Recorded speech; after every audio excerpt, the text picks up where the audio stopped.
Hello, hello, hello. Good morning, good afternoon, good evening, depending on where you are joining us. This is Sheila Noy of Destiny Shapers with Sheila Noye. I trust you are all doing very well. Today is going to be very exciting because we have this wonderful book we want to talk about, The Richest Man in Babylon, written by George S. Clason. This book is described as a book of cures for lean purses. Can you believe that?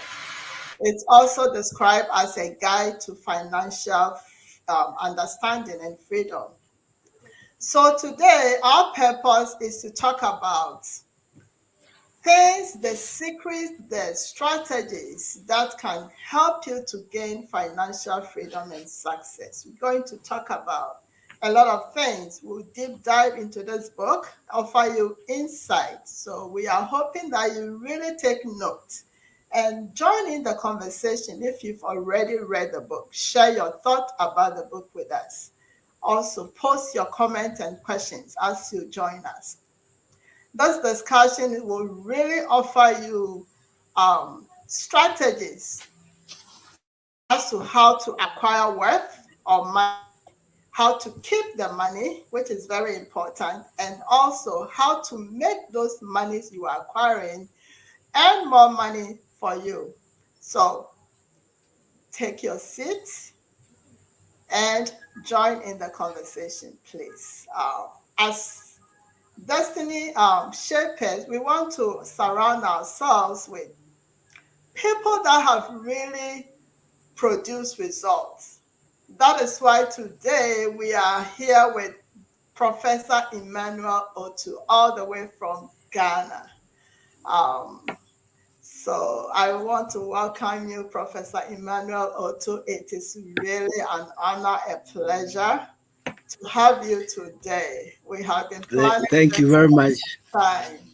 So it's a Thank pleasure you to very much. Yeah. thank you so much. And I Thank welcome you. everybody that is joining us and those who will join us later, and even those who will listen to the video later. So God bless you all for joining. So back to you, Professor Emmanuel Otoo. Before we start, we want you to share a little bit of your background with us.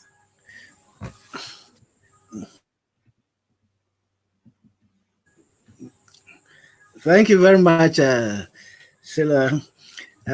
It's indeed great honor to be present today with your audience, and it's such an exciting time.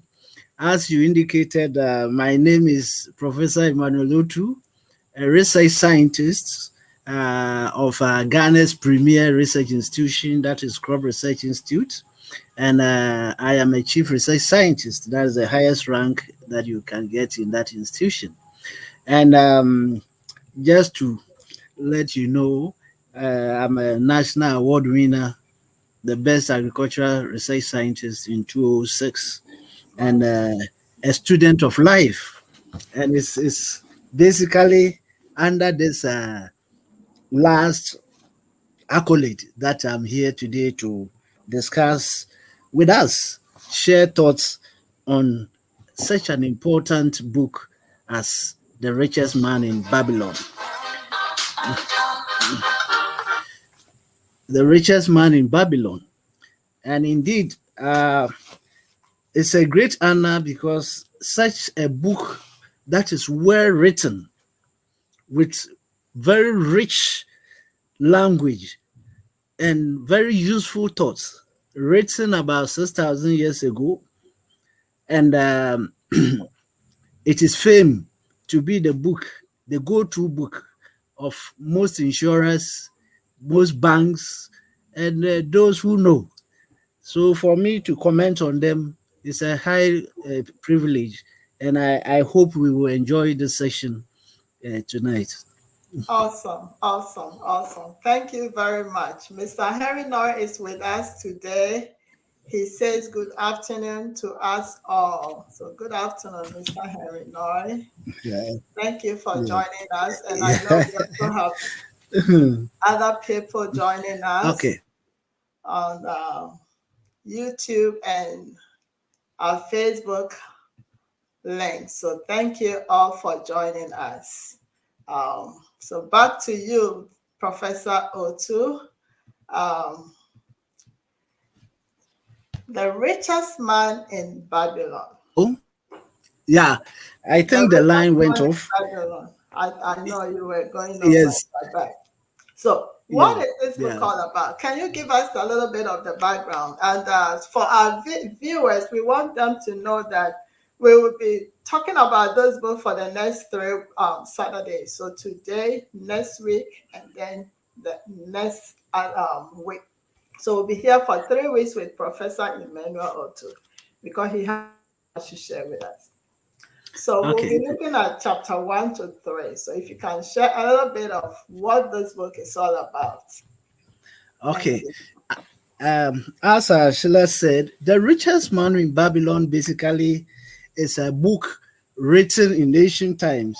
And as we said, written about 500 years before uh, Christ. And in somewhere in 1926, one Clarkson, who is the author of this book, had the privilege of having the tablets on which these words were written, given to him to translate. And if you read the book, you realize that at the time, he as a professor and the wife as also as a professor couldn't even manage their lives. They were in debt. So after translating the script and then seeing the wisdom therein, they decided to try it and see whether indeed this has any meaning at all. Incidentally, within a short while, they came out of their debt, became so successful that they felt that they should share the knowledge that they've acquired in the books. So that is how the book came down to us. But to go into the book, I will start from the very beginning. Certain principles that we often fail to realize, or we deliberately gloss over it and think that we can be successful. The very first sentence in the foreword is, our prosperity as a nation depends upon the personal financial prosperity of each one of us as individuals, which means that as a nation, we are the total good of our individuals, our citizenry. So if they are poor, there's no way the nation is going to be rich. And if they are rich, there's no way the nation is going to be poor. So it presupposes that if you are a nation or any organization, you should make sure that the individual in the organization are well off. And incidentally, the organization will be well off. He also went further to talk about success. We know that success is this different from being successful. You can be successful, and once you are successful, it means that you've accomplished something and it's done. If you don't do a good thing, that successfulness will erode away. But success basically is accomplishment as a result of our own effort and abilities. And it is only when we prepare properly that we can succeed. And it's revealing to know that our art can be no wiser than our thoughts. Our art can be no wiser than our thoughts. So what we think is what we will be, sort of. Our thinking can be no wiser than our understanding. So the purpose of this book basically is to help us acquire money, keep the money, and make their surpluses earn for us. And so this is the revealing truth that is in this book of ours that we are going to talk about. And indeed, what it means is that the Babylon became the wealthiest city of the ancient world because its citizens were the richest people of their time. They appreciated the value of money. They practiced sound financial principles in acquiring the money, keeping the money, and making their money earn more money for them. And so you will say that, okay, I was not born rich, born into a rich family. As we say in Ghana, if you are born on a hill, in no time you shine. Yes. But Babylon, as we know it historically, everything points to the fact that this was a desert. A desert. I mean, a desert. And those days they keep animals, they do some farming and that kind of thing. So even if you are to choose where to live, that would have been the most unlikely place for you to go and stay. However, it took the thinking of a certain small group of people who felt that instead of looking at this challenge as a problem, it is an opportunity. So these young men came together, decided that what do we need to transform this place into a fertile area? We are lying close by Ifitris, and why don't we just create some canals, divert water into the lands, and cause the lands to be fertile so that we can grow our crops? So with that vision, they had to raise money, which we'll talk about later. They were able to do that. They got all the money they can get, and then they transformed the land. The land became so fertile. And at a point in time, nations were camping around Babylon just to invade it. And it's interesting that Babylon, of course, they took their security very as important. And another key factor that caused Babylon to be very, very successful, they were able to get successive line of kings who did not interest themselves in conquering and plundering other nations, but they focused on building their individual citizenry. And in those days, they had a platform just like we are doing now, where everybody will come and sit down and a topic is raised. And on that time, anybody can say anything without anybody taking offense. And so they had that culture of reasoning. Culture of reasoning. So they had people who were operating with wisdom, enterprising, and then the justice system was also very good one. So combining all this, the hot and dry land became the land of envy of all people. Everybody wanted to be in Babylon, where the action is. So incidentally, we realized that the people were educated, very enlightened. And as history goes, we know that they were the first engineers, the first astronomers, mathematicians, financiers, and people to have a written language. So meaning that consistently, with discipline, they were able to transform the desert into an area worthy of inhabiting. And unfortunately, time and history will tell us Babylon is no more. But the glory of Babylon, even though has faded, its wisdom has been preserved for us.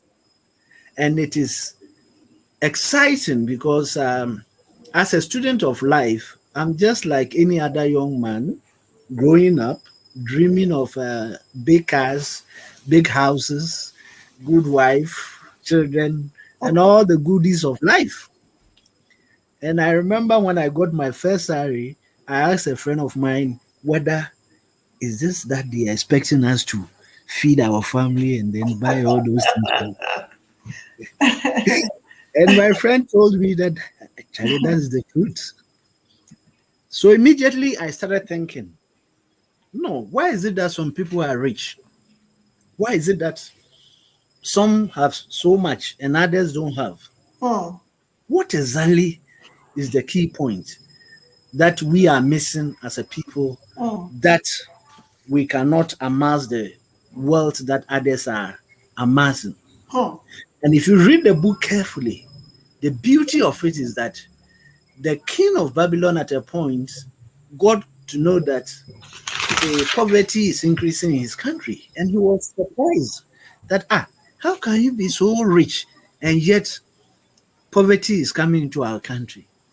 And he was told that indeed, all the money that came to Babylon has found its way into the hands of those who know how to handle it, Wow. which was revealing, very revealing that, oh, really? So there are some people who know how to handle it. We all can acquire it, but Hmm. then others know how to acquire and handle it. And for that matter, even the riches that came into their country, at the end of the day, very few people amassed all the money, and then others became poor within the plentiful, a typical case of in the abundance of water, the food being tasty. Hmm. Hmm. So the king asked whether um, who is the richest man in town, and our famous friend Arkad was named as the richest man. And the beauty of it is that when Arkad was called, incidentally, we know that his friends, even his friends, were wondering whether he was doing some dubious things that he's getting so much money, because he was famed for being liberal with money and yet getting richer. So the friends couldn't, uh, they wanted to know. But the beauty of it is that the friends did something that was wonderful.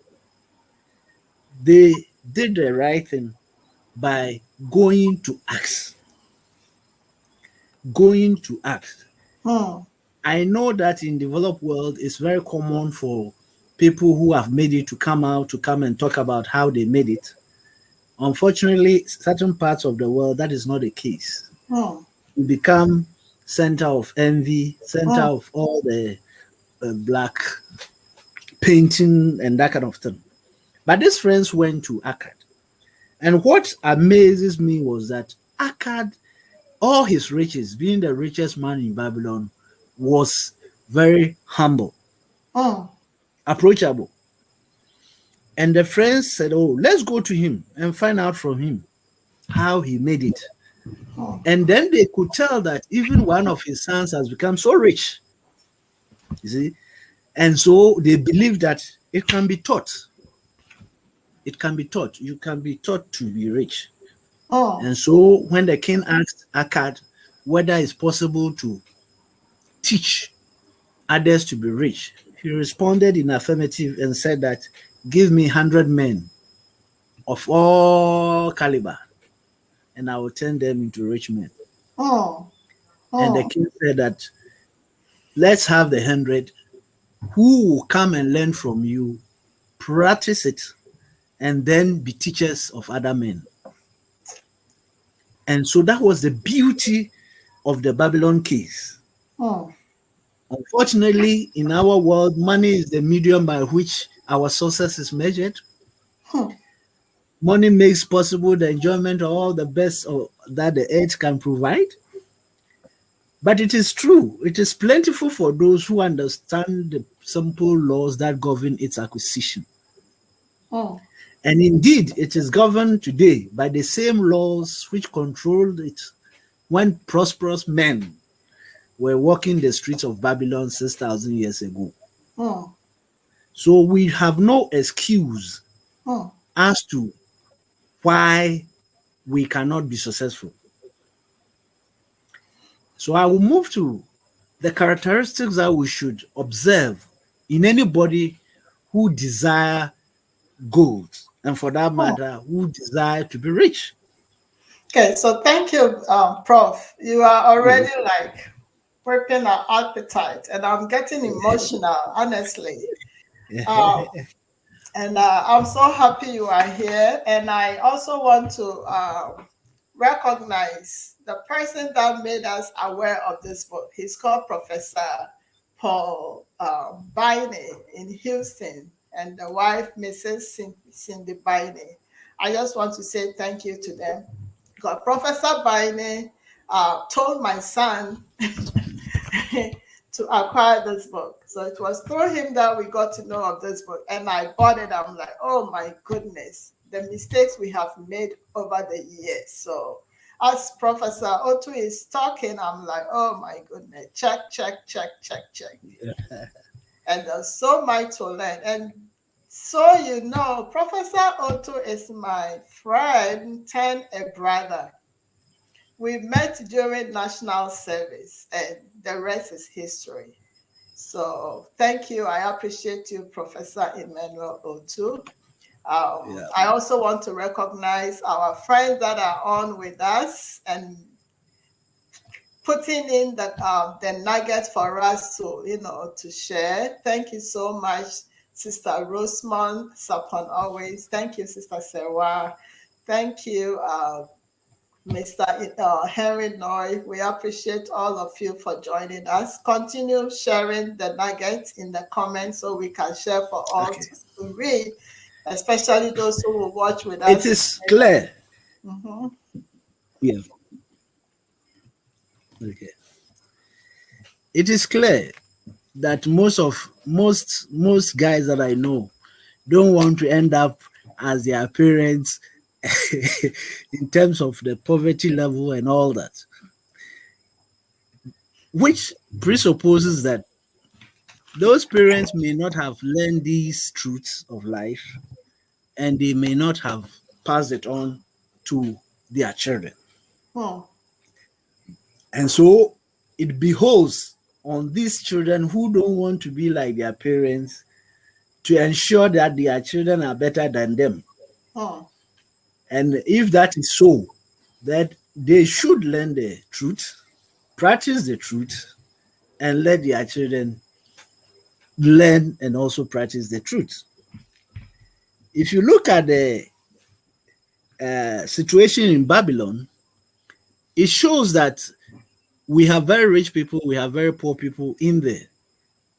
And that hardship is no respecter of person. You can have any kind of people in the society, but which group do you want? That's the most important. And I like the friends of Arkad who asked the question, so why don't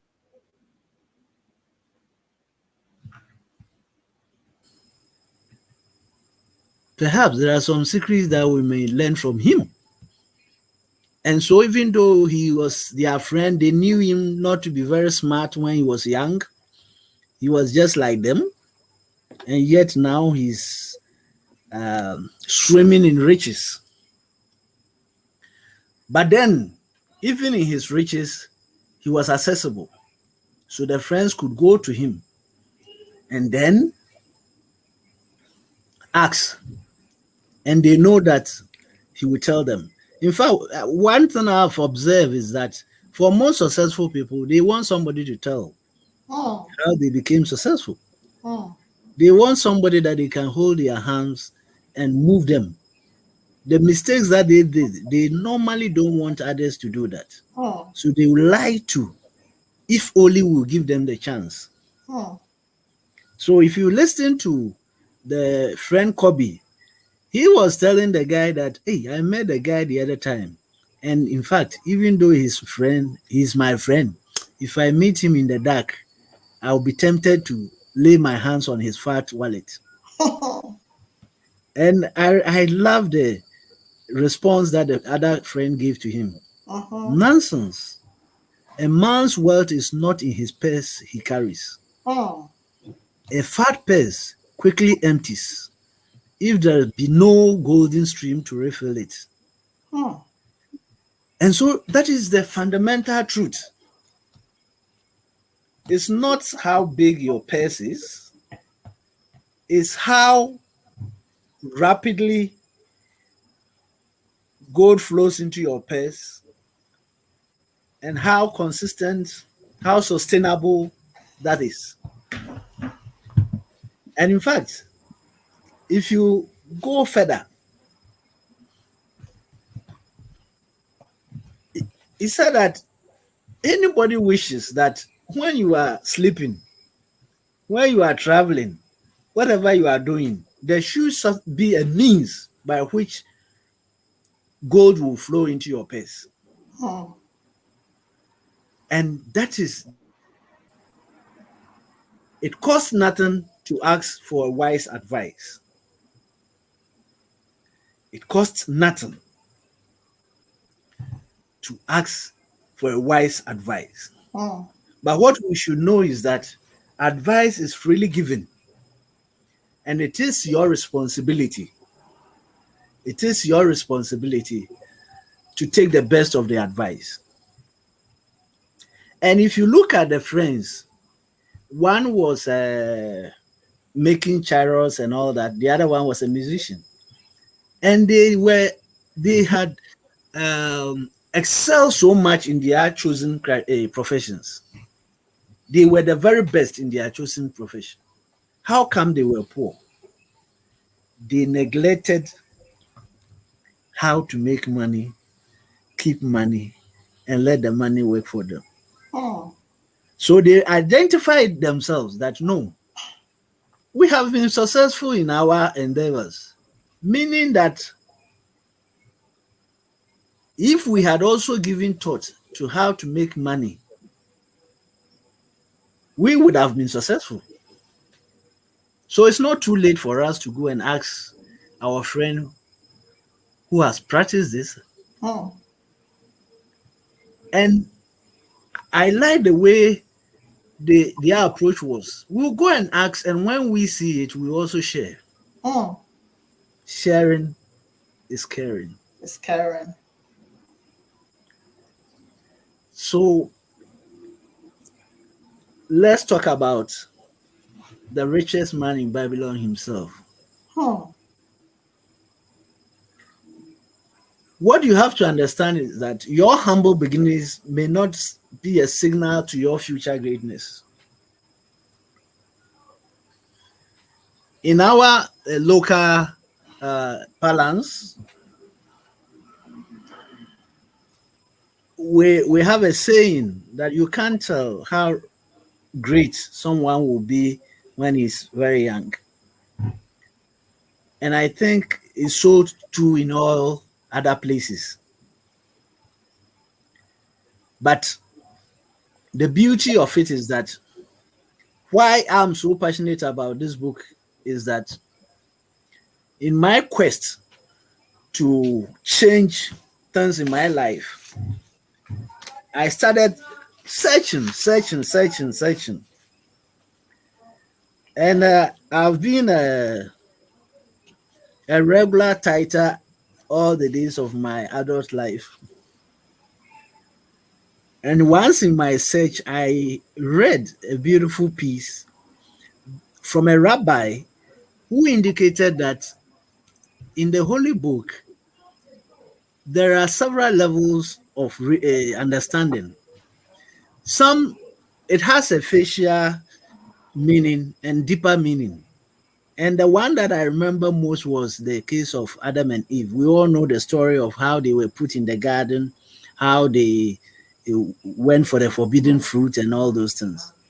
But he gave an insight which was revealing that actually God wanted them to go to the lowest point in existence, in our existence, that is death. And if they go there, it is then that he will deliver them and then they can be with him. But when he told them that the day you will eat this fruit, you will surely die, he knew that if really they want to be like him and be with him, they have to die and then they will be brought up. But he didn't tell them to go and die because you should do so voluntarily. So when Eve told Adam that let's eat and die, basically, that was why God was surprised that, hey, where did you people get the wisdom to eat the fruit and die? And the rest, we all know the story. So what he told me was that I should always look for deeper meaning to some of these things.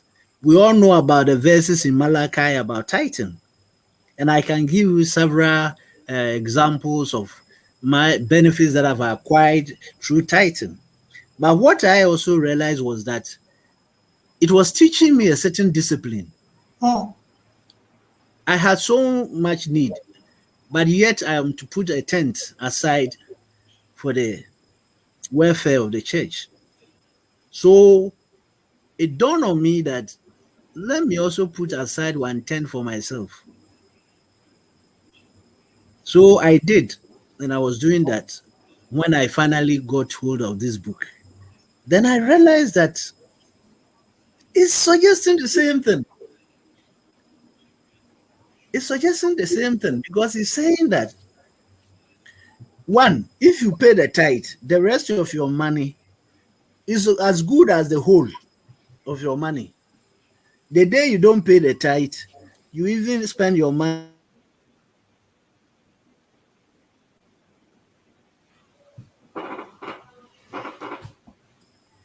will not hurt you. And the truth is that when we acquire our finances, we start, if you pay the tithe, we start paying other things, light bill, this, shoes, this, that.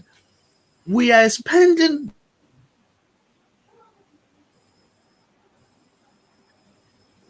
We think that 9/10 is ours. So we spend it like that. But you've not paid yourself as a person, you've not paid yourself.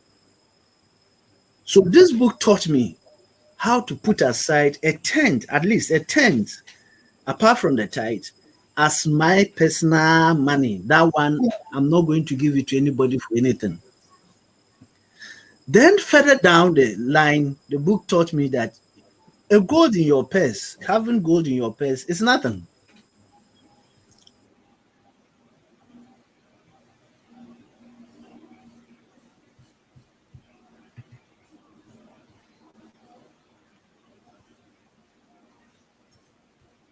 I think we are losing Prof. I hope we are not losing you. Prof, are you there, please? Further than the 1/10. I can do it to 10th. I can go more than that. And actually, at a point, go to 50% of all that I earn, being for myself, and then investing that kind of money. But what I realized was that there are certain basic principles that you cannot ignore. You should be a man of your word. You should be disciplined. And I like the example that was given in this book, where it says that, for example, if I say that every time I cross a bridge, I will throw a stone into the bridge. If I come today and I forget to throw the stone, should I come tomorrow and throw 2 stones into the river? No. The discipline is like that when you cross the bridge and you remember that you did not throw the stone into the river, you go back and pick the stone and put it in there. So basically, you are done with what? Procrastination. So these are some of the principles that I found so interesting. And this is the true path to wealth creation. How you can create your wealth. And in fact, he puts it beautifully that wealth, like a tree, grows from a tiny seed. The first copper you save is the seed from which your tree of wealth shall grow. The sooner you plant that seed, the sooner shall the tree grow. And the more faithfully you nourish and water that tree with consistent savings, the sooner may you bask in contentment beneath its shade. Fantastic. So it's like a tree. It will have to start from a tiny seed. It will have to be nourished and consistently maintained. And when that is done, it is then that you can dwell in its shade. Awesome. So it's just unbelievable. It's Powerful. just unbelievable. And fell in love with it. Awesome. I just fell in Awesome. love with it because it's so clear. Anybody will understand it. You don't need any degree to understand it. Mm-mm. And you Awesome. see, look at Arkad's experience. Before he became rich, he was also suffering, writing on tablets those days, Mm. and realized that I do all sorts of hours.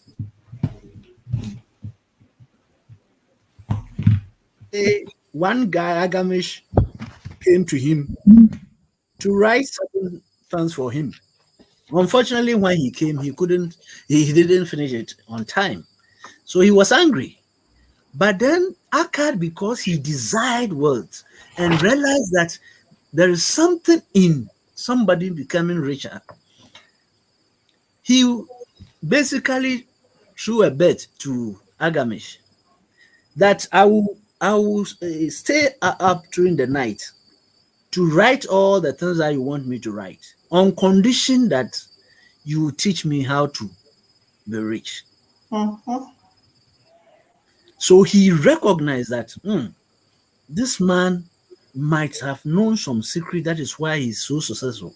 Mm. So let me learn from him. He accepted the challenge and then taught him how to put a tenth of his income down, Mm. how to maintain it, and how to let it grow for him. And if you follow the sequence, later he came back to ask Arkad how he was doing. And you see, Arkad, like all of us, Mm. when the money started coming, I will quote him: I Mm-hmm. do have a great feast with honey and fine wine and spiced cake. Also, I have bought me a scarlet tonic, and someday I shall buy a young ass upon which to ride. Are we seeing ourselves there? Mm. The Bugatti and all sort of cars that we are dreaming to buy. So the money started coming, and the guy started feasting with the money, whining and caking. Mm. And so Agami started laughing that you do eat the children of your savings. Mm. Then how do you expect them to work for you? You see? And how can they have children that will also work for you? Mm. So that is the discipline. Money start coming, to be able to let that money give birth to other children that will also give birth, and you have a constant stream of income. So And you how do we see, do that, Prof? Agamish had a problem. Okay. Come again. Mhm. I said, how do we do that? How do we make Aha, sure we are not eating our money? We are making sure money is making more money for us or working for us. beautiful, beautiful. Um, Agamish taught Arkad that when the money comes in, go to people who know how to handle money Hmm. and seek their advice on how to invest the money. And actually, it's a simple trick. If I put in 100 and the returns is about 10%, the quickest way is to not to touch the return and the principal. So then within a year, if it is on per annum basis, within a year, I'm investing 110 instead of 100%. Then when it comes, you further invest together with the interest. So that was a very beautiful principle that uh, Arkad was taught. But what I wanted to draw your attention to was that Agamish, with all his wealth, and he had children and other people, but he was looking for somebody that knows how to handle money so that he can trust with money. We have several of us that we cannot be trusted with money because once the money comes, we have different ideas. And so the man went out looking for somebody that can handle money. And he saw that in Arkad. After several trips to him, coaching him, he saw that Arkad was, he had learned the principles. So he gave his whole consignment to him to handle and told him that if you are successful, you become a partner. And the guy became a partner. And that was the secret behind his many riches. And so discipline, without discipline, you cannot make it. But there was something also interesting there that I wanted to draw your attention to. Because most often when we are making money, we don't want our friends to know. Because if they know, they will also be rich. You see, so we don't. So they also had the same concern that if we teach a lot of people, they will all come and become rich, and then they will come and share the wealth of the world with us. Again, I like the answer that was provided. Wealth grows wherever men exert energy. Wealth grows wherever men exert energy. So you should not limit any man. Allow everybody to exert energy. And once they exert energy, wealth will grow. And he gave a very beautiful analogy. If a rich man builds a new palace, is the gold he pays out gone? No. The brickmaker has part of it. The laborer has part of it. The artist has part of it. And everyone who labors upon the house has part of it. Yet when the palace is completed, is it not worth all it costs? So it's asking whether when the palace is finished, is it not worth the cost of putting it up? It is. And the ground upon which it stands become valuable than previously. Even the adjoining land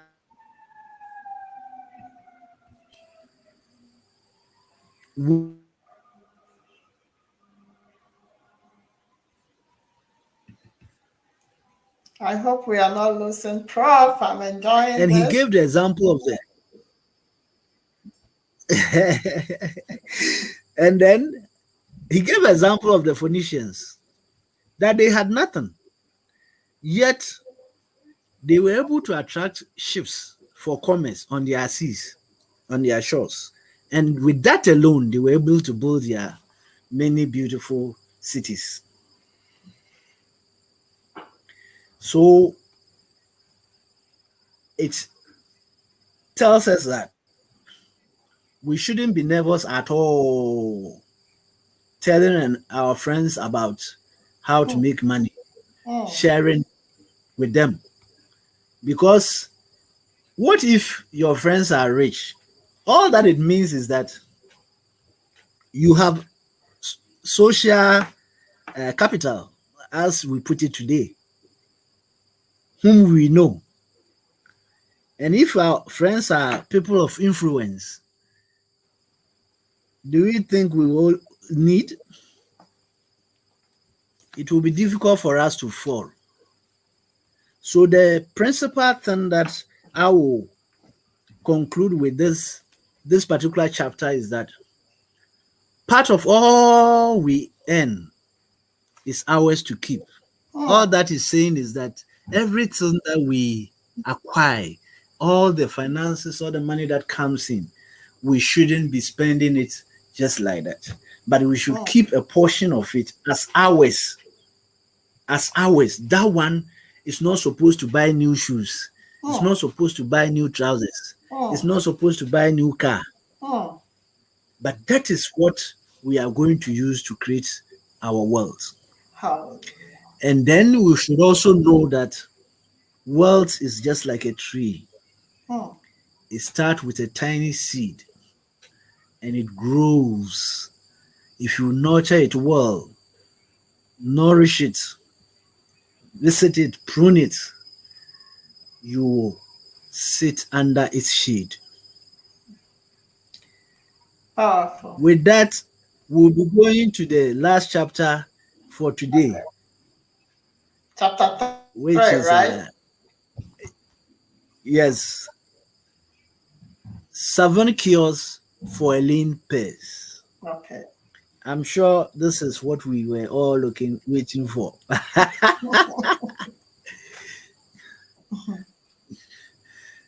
Indeed.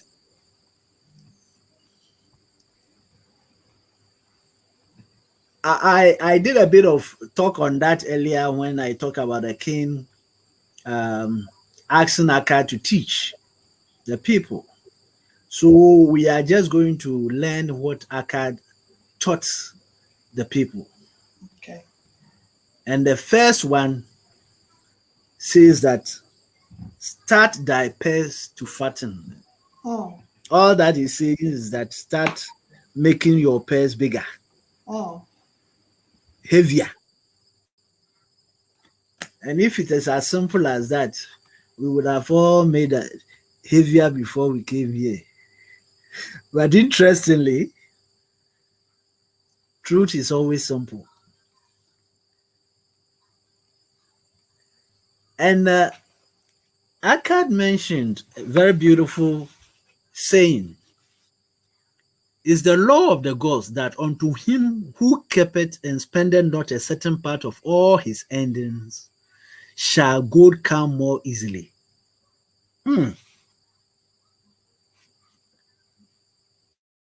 Are we listening?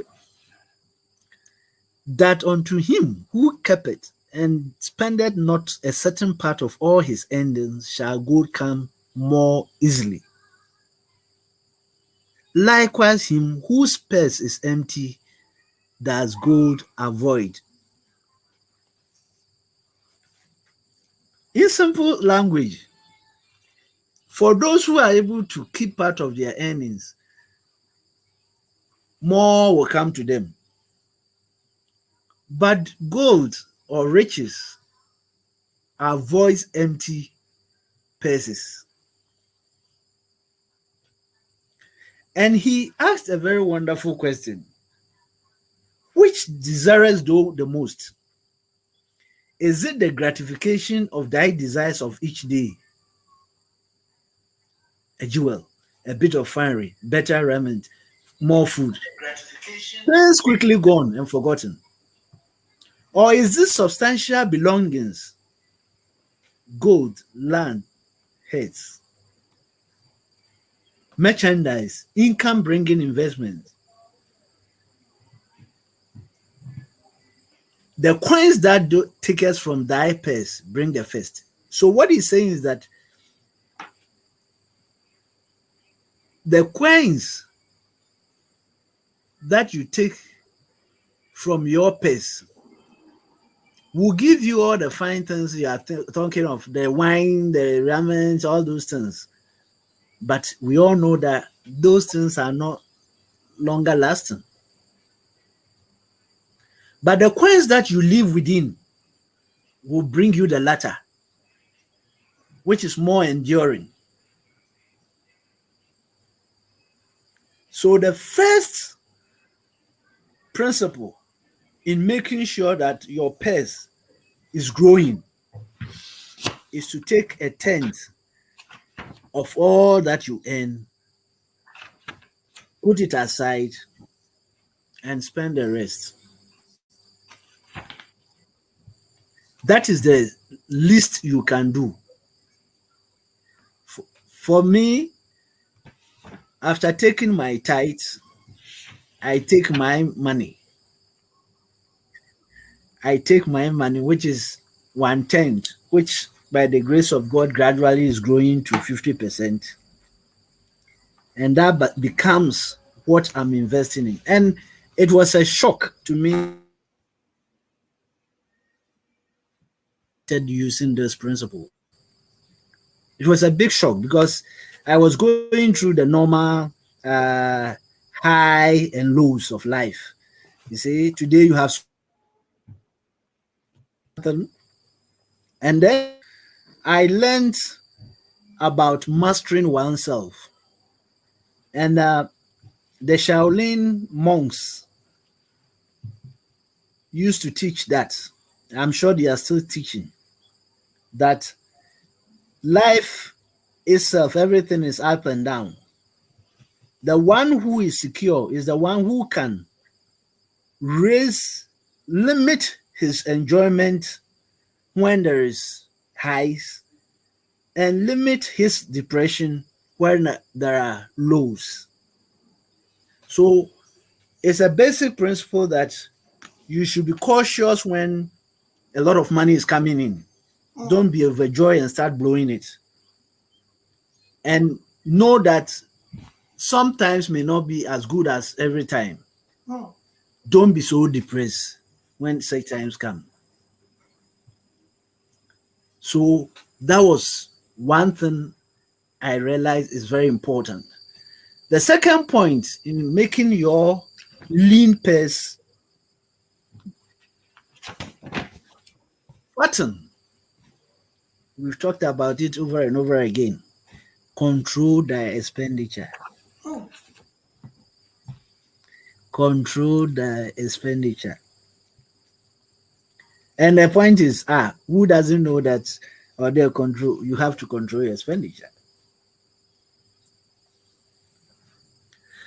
And he gave a very important line that what each of us calls our necessary expenses will always grow to equal our incomes unless we protest to the contrary. What we call our necessary expenses will always grow to equal our incomes unless we protest to the contrary.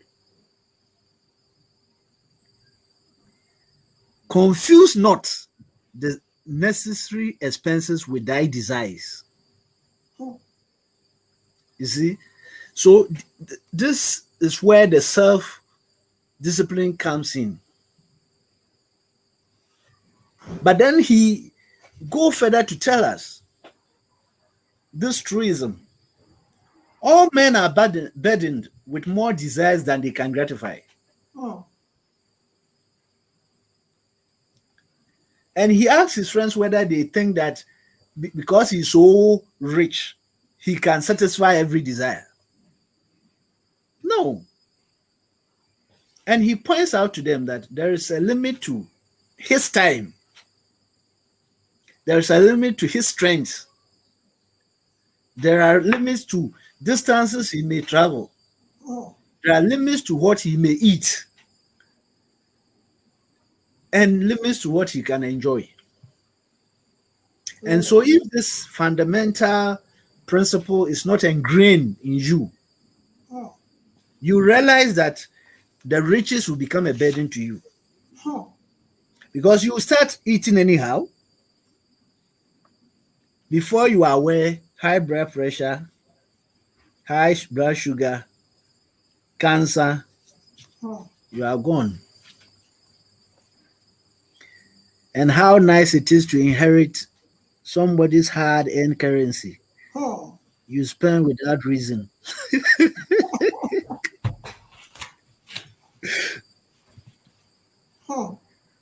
And so he told his friends, let thy motto be 100% of appreciated value demanded for every coin spent. That you are going to make sure that for every coin you spend, you have 100% appreciated value of it. And this is fundamental. You know, when I was trying to get myself somewhere, I realized that a simple trick, no money comes to my pocket and goes without multiplication of it. Hmm. That was my fundamental rule, that no money should come into my pocket and go without multiplying before going. Powerful. So if you give me 100 cedis, immediately I start thinking, how can this 100 cedis earn me something before I spend 100 cedis? Wow. And those who know our system, I realize that, ooh, if I put that 100 in credit union, the least I can, within a short time, that 100 cedis is going to put me in a position where I can go for a loan of over 1,000 cedis. And so, by using this principle, the 100 cedis that you gave me, I got 1,000 before I spent it. And that Wow. was revealing to me. And so, all that I did was to budget for my necessary expenses without touching the 1/10 that is supposed to fatten my purse. Hmm.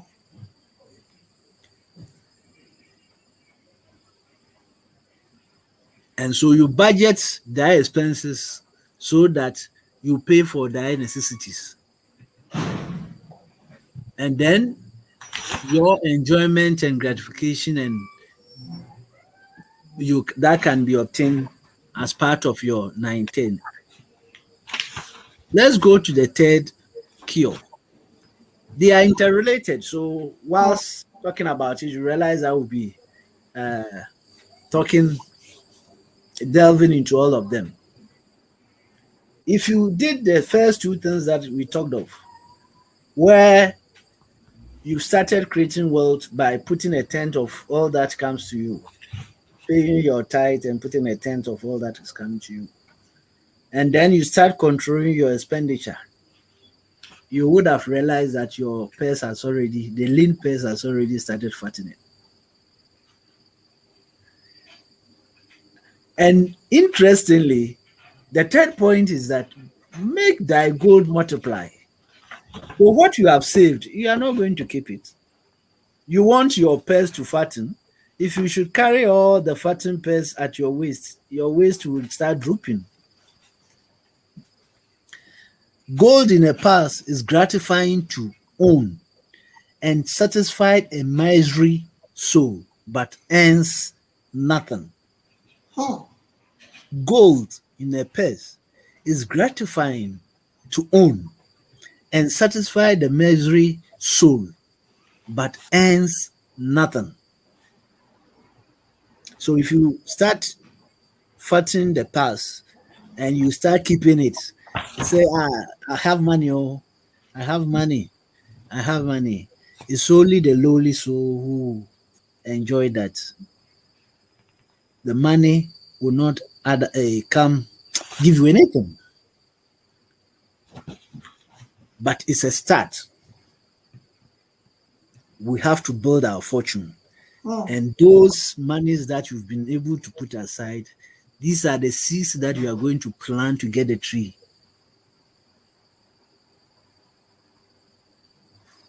And Hmm. so I told you about the fact that some may invest, and when the interest comes, they add to principal and reinvest. Along the way, we will talk about the fact that you need multiple sources of Okay. income, and so you may have to look at that one too. But the beauty of no, the book is too rich. A man's wealth is not in the coins he carries in his purse. Hmm. It is the income he builds. The golden stream that continuously flow into his purse. Keep it always bulging. And that is what everybody should be desiring. And I'm sure everybody wants to be like that. But do we have the discipline to do it? So what he's saying is that the money that comes from your investment, let it go back to invest. Let them also give birth to interest. Let the interest go back to invest. And let it also go back to give birth to interest. And then all of a sudden, a steady flow stream has been created and your wealth is being built. And the beauty of it is that, you see, once you discipline yourself and get to this point, you don't envy anybody. You are not afraid of anything. You know that if you lose any of your income, you know how to build it back. And it gives you hope. And that hope gives you good health. And that good health gives you the ability to earn more. And so it's self-motivating. Let's go to the fourth cure. We've already started putting aside a tenth of our income. We started controlling our expenditure so well that our expenditure has gone down, our investment has increased, and our chickens are giving birth to other chickens. The third point is that guide thy treasures from loss. What you have acquired, you need to guide it zealously. And I like his opening remark. Misfortune loves a shining mark.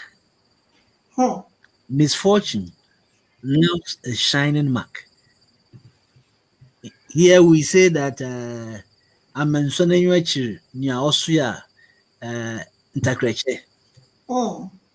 so he who wears the beautiful crown is an envy of all. And so gold in a man's purse must be guided with firmness, else it be lost. The money is coming. We are controlling our expenditures. Our interest is earning other interest for us. Immediately, our lifestyle is changing.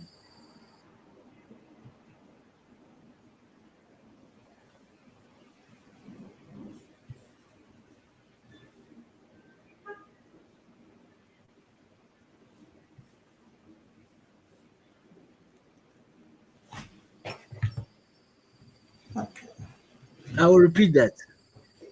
The first sound principle of investment is security for the principal. So if I'm going to invest 100,000 in any program, first I have to see that my 100,000 will be secured. And again, in our traditional parlance, we say that if I'm going to buy a cloth and if I don't get some, should I lose the one that I'm wearing?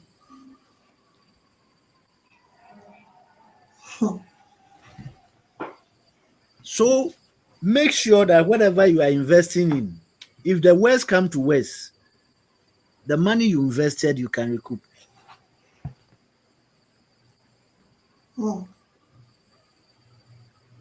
And it says, study carefully before parting with thy treasure, with assurance that it may be safely reclaimed. Be not misled by thy own romantic desire to make wealth rapidly. Fantastic. So we are guarding zealously what we have earned. And our bottom line is that any investment that we make, the minimum qualification for us making that investment is that at least we can recoup what we put in. Awesome. And that can be your litmus test for any investment. It says, made the fifth cure, make of thy dwelling a profitable investment.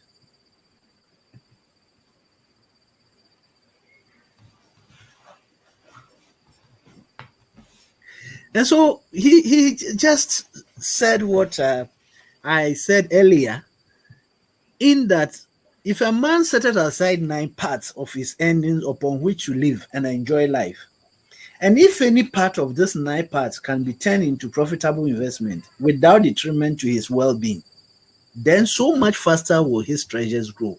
So what he's saying basically is that if you've done the fundamental 1/10, and by good fortune you can go to maybe 5%, 50%, half of what comes in, it means that your income is going to grow faster. And so don't be satisfied with just the 1/10 after paying your tithe, the 1/10 that you are holding as seed. Look further and see how best you can control things. Guide your investment. Let your investment multiply so that ultimately you can even invest 50% of your income. And here he delves straight into our system. No man's family can fully enjoy life unless they have a plot of ground wherein children can play in a clean earth, and where the wife may raise not only bosoms but gold rich herbs to feed the family.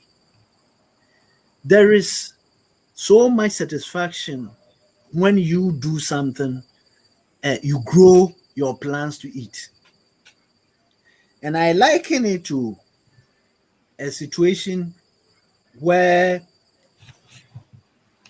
I work so hard physically with my own hands to raise fishes to sell. Oh. And then I had an income of about 1,000 cedis from the fishes. Then I had another income of over 20,000. Yet the 1,000 was more valuable to me and so heavy in my pockets that I was spending the 20 and leaving the 1,000. Oh. And the value of the 1,000 is the effort of the whole family into that enterprise, the joy, satisfaction that we've accomplished so much from there. So the pepper that you grow in your backyard, if you take it and eat it, you realize that it's tastier than the one coming from the market. Powerful. That is the fundamental truth. So any man, whilst bringing up your children, your object should be that as quickly as possible, God should give me a place to call my own, where I can grow my plants, the ones that I need. Now we know of all the chemicals that people are using to grow the vegetables and all that. How exciting it is when you go to your backyard and you can get your pepper, your tomatoes, everything from there. The value is never the same as buying from the market.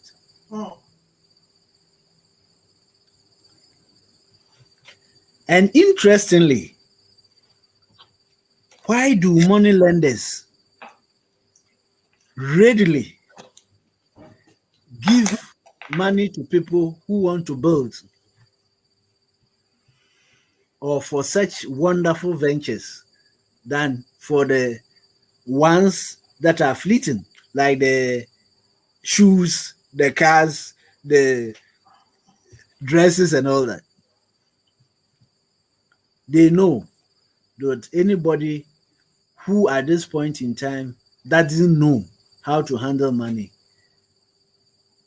will go for those fleeting things which does not last, and for that matter, in no time, his money will be lost. But anybody who knows how to build will know how to handle money. And that is why they will readily give you the money to go and build. So he went as far as saying that own thy own house or home. As a next step, we started with fattening our purse. We controlled our expenditure. We've allowed our interest to be reinvested. We've guided against our riches. We've expanded our fundamental savings, and we have also owned our home. The benefit is immense. I pray that God will grant us all that opportunity to enjoy this particular blessing. Awesome. And then the next cure is that we should ensure a future income. Powerful. We know that the Jews are legendary money handlers. They know how to handle money. And I've read a bit about them. And I realized that they don't even retire as we do. Even at their old age, they will be working. But they ensure their future income. And he's saying that anybody, if you are able to follow the rules that we've talked of, and then you've generated some income, then you should ensure that in future you will have income in future when you are no longer employed in the government establishment. It was revealing to me. I often say guarantees you poverty. Government work guarantees you poverty. Then I was watching the American presidents. They talk about their income and their sources of income. And incidentally, the person who was running the commentary kept on saying that this one was the poorest because he was a teacher. And then a public servant. I said, what are the characteristics of this teacher and public servants that they are guaranteed poverty? Then I realized that in our system, it's almost the same, because what we do is that I went to school, I learned in engineering. So I'll put all my efforts doing engineering and not looking at other things. You see? So you see a very well qualified engineer who may not know how to plant pepper. You see? So these are the things we have to look at. Certain disciplines limit us as to what to do. But even then, if you know these principles, I was a teacher, I'm a teacher now, and a researcher. And who should know better? Is the teacher who teaches people to be rich, who should be rich. So it means that our schooling and all that, certain thing was wrong about it. We need to.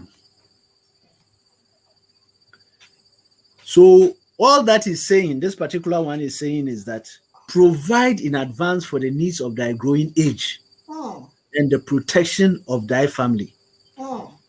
Provide in advance for the needs of thy growing age and the protection of thy family.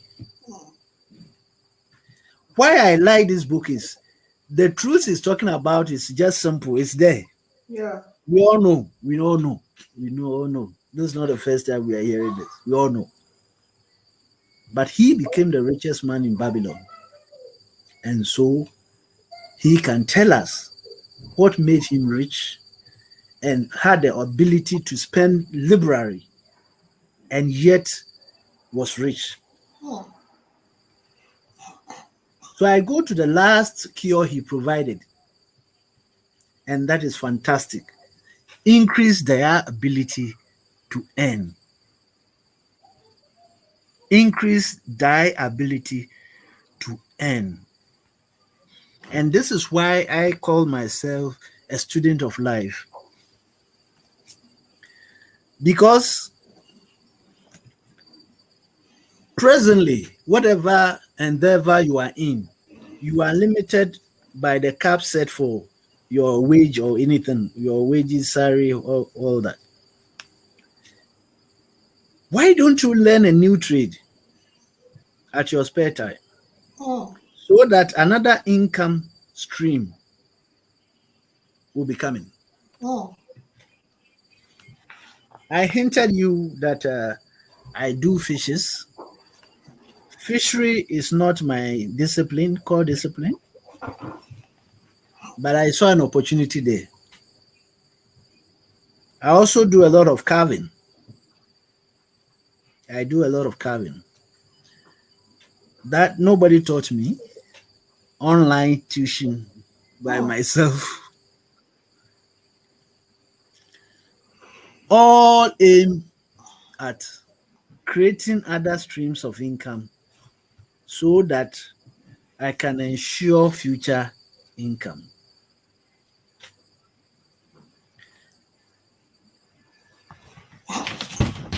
What I told you earlier that I'm not rich, but as we say in Ghana, on our way, we are on our way to riches. Amen.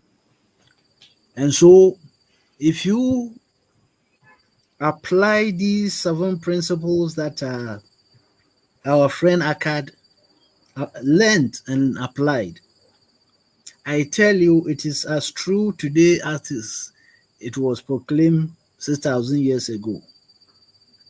And as we mentioned, all the banks, all the insurance companies, and all that, that is the manual they've been using. It's true. So we will fatten our purse by putting a tenth aside.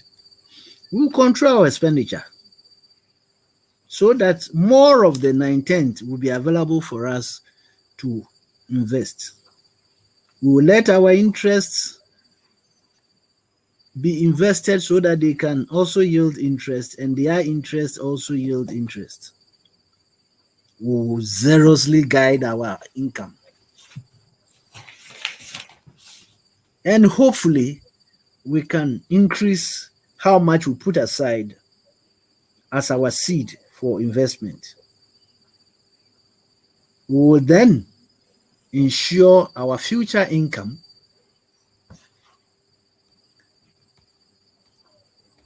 even as we are increasing our ability to earn more. Brothers and sisters, this is my humble submission to you today. And I remember a word that he said, which was so profound, that he loved his leisure, so he does not invest in impracticable things.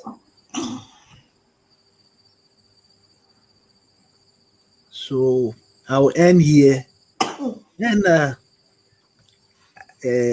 if there are any clarifications, I think we can share. I know you have a lot of nuggets that you share with us. As a student of life, I know Sheila is the same, and we'll be ready to learn from you. Thank you very much for your attention. Awesome. Powerful. Professor Emmanuel Otoo. What a pleasure. What a great opportunity to learn from you. And I know everybody will attest to that. So we are so grateful for all these nuggets. We know that we need to learn from those who have been successful, and that is what we are doing. You read the books and you apply them, and that is what we are saying. we're seeing results. And when I talk to you, I know you are bearing the fruit of all that you are doing, the learning. I like it when you say you are a student of life, and I'm learning a lot from you. I know it will interest our viewers to know that when I read this book, Prof is my friend, and he talks to me about a lot of things. So when I read this book, I quickly sent him a text message. I'm like, Prof, have you read this book before? Because I didn't understand it.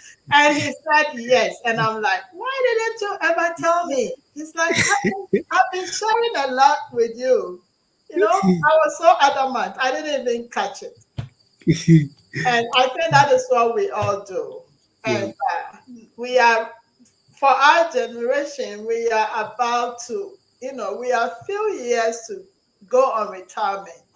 And we are like looking back all the years, like Arkad was narrating in the book about the friends that came to him. We are looking back and we are like, oh my goodness, wasted years. We did all the work. We went to school, we got a certificate. We are working. We pay our tithe. We give our offering. We give alms. But something is missing. We are praying, waiting for God to bless us. Then I realized in this book that the blessing is not automatic. You have to do something about it. After you Exactly. pay your tithe, after you give your offering, after you give the alms, paying all that you have to pay, there is a secret. Pay yourself first. Pay yourself first. And I think Prof mentioned it, and I captured this here. He said, I found the road. When his friend came to him, he said, I found the road to wealth when I decided that a part of all I earned was mine to keep. So will you. So I think that is the bottom line. Yeah. And with all that Prof has shared with us, it is time for us to practice. Pay yourself first. Put a 1/10 down. Start investing. Look for investment opportunities. And I love it when Prof said he does fishing, he does carving, a little here, a little there. Maybe you have a book to write. Write it. Start selling it. There's so much we can do. And I know next week we'll share more of this. And I know Prof will come back and give us more nuggets next week. And I'm hoping everybody will join us. So I want Prof to share his final words. For the person that is like 50, 56, 57, 55, and is approaching retirement age, and it's like, is there hope for me? What will you tell that person? And I want you to wrap it up and then tell us if somebody wants to reach out to you to, get more insight, where they can find you and all that. So thank you Yeah. so much. Pleasure. It's never too late. Better late than never. And so these principles work. I presume that um, you aggressively try to apply this principle. And knowing that you have very limited time means that I'm sure at this age, you are growing up, and for that matter, you have to even avoid eating certain things. You Yeah. have to cut down on your sugar. You have to ensure that your blood pressure is down. So certain things, obviously, you are not going to do. So what it means is that it's easy for you to control your expenditure at this time, and so you can increase your income, and then you look out very well for the investment that you are going in, knowing the guiding principles that you, at least your principal must be safe in all instances. And so if you do so, I can assure you that even in your retirement, because you have ensured yourself future income. If I'm right, I remember, I think Rockefeller or something, one of the richest guys, became richer in retirement. It was when he went on retirement that he had time and was able to generate all the income, and for that matter. And what we shouldn't ignore is partnerships. You see, partnerships, especially when we are getting to this age, we can pool resources together. One can kill 1,000, but the two can kill much. So look for like-minded guys, find something doing, and I bet you'll be surprised, and you wonder why you didn't go on retirement early. Hmm. Yeah, Hmm. because you have so much time on hand, the money is coming, you can enjoy, you see, and then you realize that I've wasted a lot of time not investing and working in all sort of places. So I will conclude by saying that making wealth is feasible. It can be taught. It has been taught. It has been practiced. The result is obvious. Hmm. And if you want to get in touch with me, the name is Otoo, Emmanuel Otoo. So the email is otooemmanuel@gmail.com. And I'm sure Sheila may share my number down there. And you can anytime share, come and let's share some thoughts. So on that note, I think I have enjoyed myself so much. I hope same there. And I like Sir Wadan's contribution that partnerships are profitable and productive. Thank you very much. Thank you so much, Prof. It's been a blessing. It's been a blessing, and we had planned 1 hour, but we realized that hey, let's get it on. So I kept quiet, and I just allowed him to keep going. And I know next week will be even more audacious, you know. Sure, So let's come sure. together next week and dive deeper about this book. And this book is on YouTube. So I'll also share the link. Listen to it. I listen to it when I'm laying down or when I'm doing something. Even though I'm reading it, I also listen to it.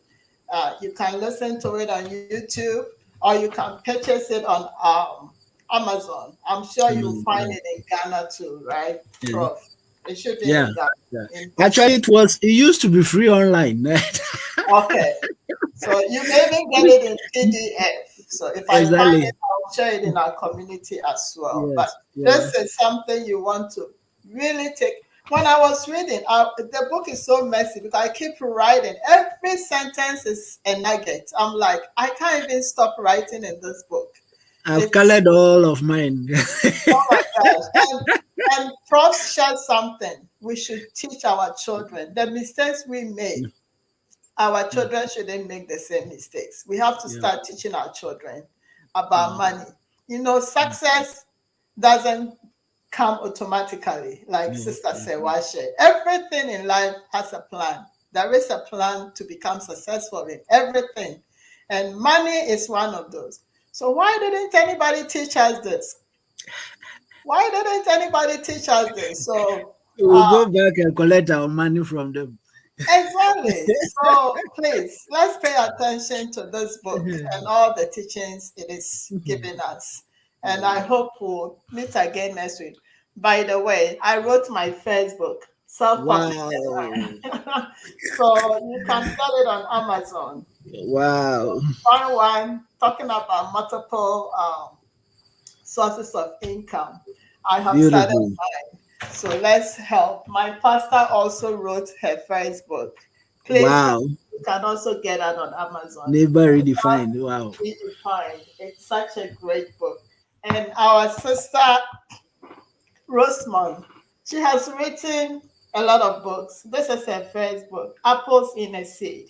So let's support our community. Wow. As we are writing the books. Let's purchase them. It's all Yeah. a bit here, a little here to help us all to grow and become wealthy. We are not becoming wealthy for selfish means. We are trying to become wealthy No. so we can support a lot of people and support the work Sure. of God.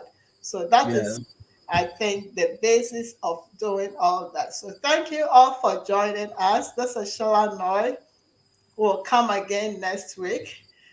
Sister Sewa, we bless you for being so supportive, Sister Roseman as well, sharing the nugget. Today I couldn't share most of the nuggets and I didn't speak much because I'm coughing and I was trying to avoid the coughs. But we appreciate you all and thank you. We love you. God bless you. See you next week. Bye. We will. Bye. Mhm.